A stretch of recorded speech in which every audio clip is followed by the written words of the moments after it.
hay algo que me llamó mucho la atención, más que por el constante enfrentamiento entre el presidente López Obrador y ciertos medios de comunicación corporativos, porque exhibe pues un hecho de pifia periodística que podría relacionarse simple y sencillamente al escribir con las entrañas, al escribir con las tripas. Tú sabes perfectamente a lo que me refiero, al no separar lo personal de lo estrictamente profesional cuando uno ejerce el periodismo. Hoy el presidente López Obrador exhibió a la revista Proceso de la forma más terrible. Luego de que ayer pues se cuestionara en todo caso este artículo con el que engalanan su portada de la semana, un artículo sobre supuestamente las ganancias del ejército y no sé qué, un artículo en el que Proceso asegura que una empresa obtuvo 433 millones de la Sedena, millones de dólares, además de todo. Hoy el presidente López Obrador, dirigiéndose directamente a la corresponsal de Proceso, quien no escribió esa nota, hay que ser muy, muy claros, ella no fue la que escribió la nota, ella es la corresponsal de la mañanera, ella no escribe la nota, pero dirigiéndose a ella, y con pruebas en la mano, con los datos duros, como tú le llamas, le plantea que de la licitación mencionada solamente se adjudicó la partida 7 a la empresa de referencia por un monto de $432,000, es decir, se pasaron por 432 millones y medio de dólares en la revista Proceso, y pues quiero escuchar tu comentario al respecto. A mí me parece que es verdaderamente cuestionable lo que está ocurriendo en la cada vez más empanizada revista Proceso, Ricardo.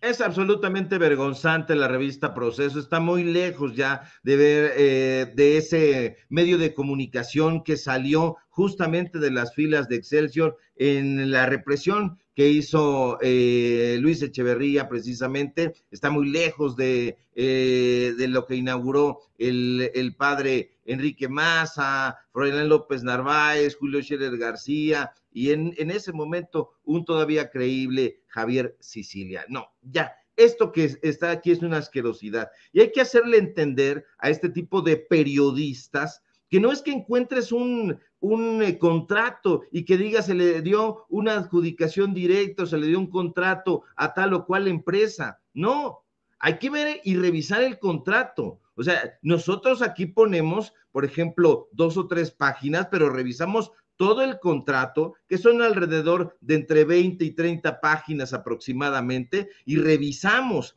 quiénes son los que firmaron el contrato, por cuánto lo firmaron, si fue adjudicación directa, si fue invitación. Necesitamos entender esa parte, porque no es, es que me encontré un contrato y eso significa corrupción. No.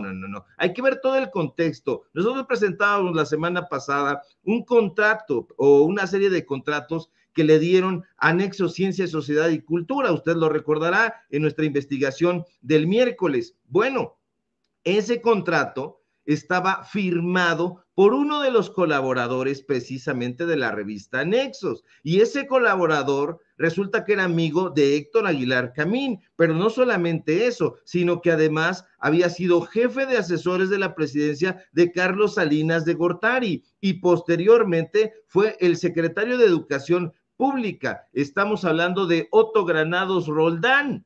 Entonces, todo esto lo tiene que comprender un reportero, un periodista, o lo tiene que comprender cualquiera. Estas personas se encuentran en un contrato, no lo entienden bien, ven la cifra, la presentan y dicen, ahí está el reportaje, y eso significa contubernio. No es así. Se necesita ir más a fondo con estas cosas, ir con testimonios. Nosotros cuando presentamos un reportaje, hablamos y buscamos hablar no solamente con las fuentes, sino también con las autoridades. En este caso, tuvieron que hablar con la autoridad que ellos están señalando. Si se trata de Petróleos Mexicanos, tendrían que haber hablado con el jefe de adquisiciones o la jefa de adquisiciones, porque recuerdo que me parece jefa de adquisiciones en la paraestatal. Tendrían que haberla buscado y a ver qué es lo que ella opinaba, y si no opinaba, pues entonces ya lo tendrían que haber consignado. Da mucha pena, querido Toño, tener que dar clases de periodismo a personajes que se supone que trabajan en una revista que se jacta de ser una de las revistas más históricas, más vigorosas, pero ahorita ya está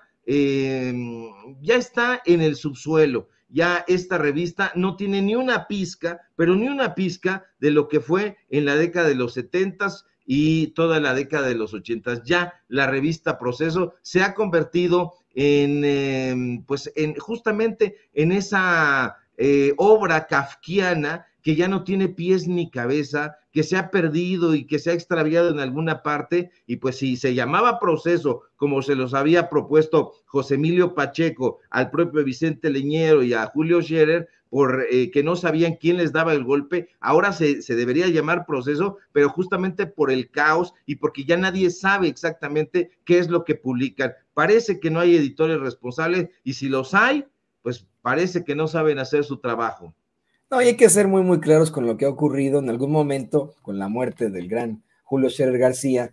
La sociedad mayoritaria, el puesto de socio mayoritario de esa asociación editorial que tienen ahí en Proceso, pasó a manos de su hijo, Julio Scherer Ibarra, quien cuando se convierte en el asesor jurídico de la presidencia, tiene que dejársela a su hermana, María Scherer, que por cierto, y eso lo sabe usted también seguramente, está casada con el hermano de Margarita Zavala. Se dice que a partir de ahí, querido Ricardo Sevilla, querido público consentidor, es que se comienza a empanizar Proceso, y muchos perdieron en estas situaciones sus puestos allá en Proceso, algunos porque los corrieron, otros porque simple y sencillamente renunciaron a Proceso, desde grandes periodistas, grandes columnistas hasta moneros, grandes editores que hablaban de esa derechización de la revista que fuera en algún momento baluarte del periodismo, pero que empezó como sin censura, una revista que comienza tras la salida de Julio Scherer de Excelsior, después de denunciar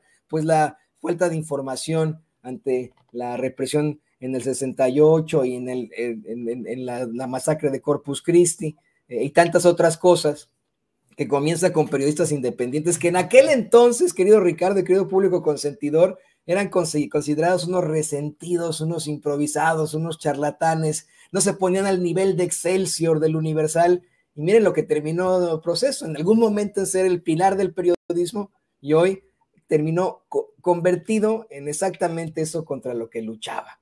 Querido Ricardo Sevilla, me da mucho gusto siempre platicar contigo. Te agradezco que me hayas tolerado presentar el recuento de los daños en cuanto a los escándalos de Sandra Cuevas, y pues no me queda más que pedirte que nos compartas tus redes sociales para que la gente se ponga en contacto contigo y te pida, por supuesto, los datos duros. Claro que sí, al contrario, era necesario, querido Toño, que se hiciera este recuento. Si no se hace en los medios de comunicación independientes, no lo va a hacer el Financiero. Ya vimos ahí a los periodistas, a los reporteros en el departamento de Sandra Cuevas, escuchando paciente y tolerantemente la sarta de tonterías que decía esta señora, y a todos le dijeron que sí, o peor, se quedaron callados. No, nosotros no nos quedamos callados, la gente no debe quedarse callada, debe alzar la voz siempre ante las injusticias. Ese es el cometido del periodismo de corte social que nosotros practicamos. Síganme, por favor, en mis redes sociales. Necesitamos ese vigor, ese impulso. En Twitter, @SevillaCrítico. En Facebook, Ricardo Sevilla, así nada más. Síganme, por favor, en Paralelo 24, donde estamos publicando columnas y periodismo de investigación. Síganme en el diario Basta, donde soy columnista. Hoy hablamos precisamente de Guillermo Sheridan, hablamos de Yasmín Esquivel. Échenle un ojito ahí. Síganos en Los Datos Duros. Hoy tenemos informativo, Ricardo Sevilla, Los Datos Duros, en punto de las 8:30, y por supuesto aquí en La Familia Sin Censura, donde somos orgullosamente miembros. Ya se acerca el viernes, querido Toño, nos encontramos por ahí en Los Datos Duros para platicar de música de los 80s. Y de tanta cosa que tenemos tú y yo que platicar ahí en Los Datos Duros, allí estaré con muchísimo gusto, querido Ricardo. Pues no me queda más que agradecerte y mencionarte a ti para que la gente te busque. Escritor, periodista, colaborador de Los Datos Duros MX e Informativo Basta, Ricardo Sevilla, aquí en Sin Censura. Y le pido al equipo